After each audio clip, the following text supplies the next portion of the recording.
दोस्तों, उत्तर प्रदेश की सियासत में इन दिनों बड़ी हलचल मची हुई है और इस हलचल की सबसे चर्चा वाली खबर है पूर्व कांग्रेस और बसपा नेता नसीमुद्दीन सिद्दीकी का अचानक समाजवादी पार्टी में शामिल होना।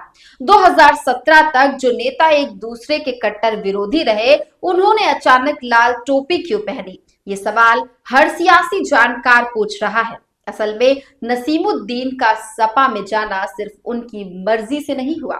इसके पीछे उनके बेटे अफजल और एक कॉमन दोस्त रेहान की भूमिका अहम रही।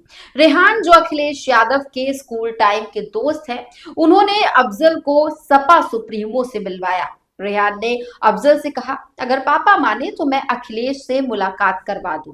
यहीं से कहानी शुरू हुई। करीब 6 महीने पहले अफजल और अखिलेश की मुलाकात हुई थी। इसके बाद दिल्ली में नसीमुद्दीन, अफजल और अखिलेश की लगातार बैठकें होती रही। धीरे धीरे तय हुआ कि 2026 की शुरुआत में नसीमुद्दीन सपा में शामिल होंगे और 15 फरवरी को यह ऐतिहासिक दिन आया जब नसीमुद्दीन ने सार्वजनिक तौर पर पार्टी का दामन थाम लिया। इस दौरान नसीमुद्दीन के पीछे उनके बेटे अफजल को भी देखा गया।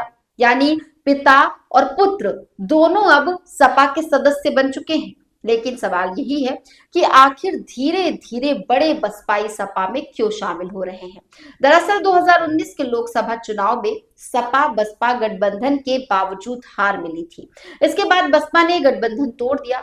इसी मौके को भुनाते हुए सपा ने ऑपरेशन बसपा शुरू किया और कई बड़े नेता पार्टी में शामिल हुए। लालजी वर्मा, राम अचल, राजभर, इंद्रजीत, सरोज, स्वामी प्रसाद मौर्य जैसे नेताओं ने धीरे धीरे सपा का दामन थामा।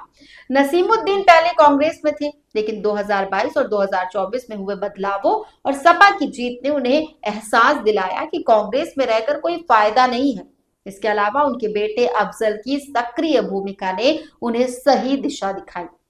वरिष्ठ पत्रकारों के अनुसार नसीमुद्दीन के आने से सपा को परसेप्शन का फायदा होगा।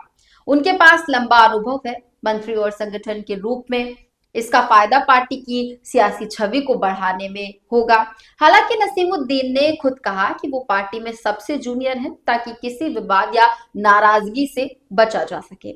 जहां तक उनके फायदे की बात की जाए तो अब नसीमुद्दीन अपनी पारी खत्म कर चुके हैं। उनका ध्यान अब बेटे और परिवार के भविष्य पर होगा। वहीं सपा के लिए यह अवसर है अनुभवी और बड़े नेता को जोड़कर संगठन मजबूत करना है। अनुमान है कि जल्द ही नसीमुद्दीन को पार्टी महासचिव का पद मिल सकता है, जैसा कि वो पहले बसपा में रह चुके थे।